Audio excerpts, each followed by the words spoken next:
তুমি যদি তওবার মতো তওবা করতে পারো, ক্ষমার মতো ক্ষমা চাইতে পারো, চোখের পানি ছেড়ে, চোখের পানির বড় দাম, চোখের পানির মধ্যে বিশাল কারিশমা, এটা আল্লাহ খুব পছন্দ করে।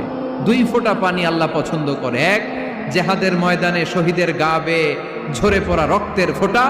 2 হচ্ছে অনুতপ্ত বান্দার চোখের পানির ফোঁটা।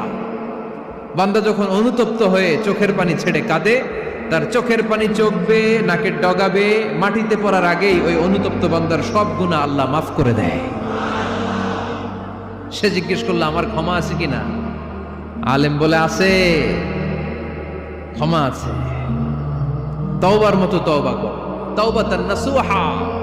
তওবার মতো তওবা করলে আল্লাহ ঠিকই মাফ করবে। সে এতটাই অনুতপ্ত হলো, এতটাই, সে আল্লাহর কাছে ক্ষমা চাইতে শুরু করলো।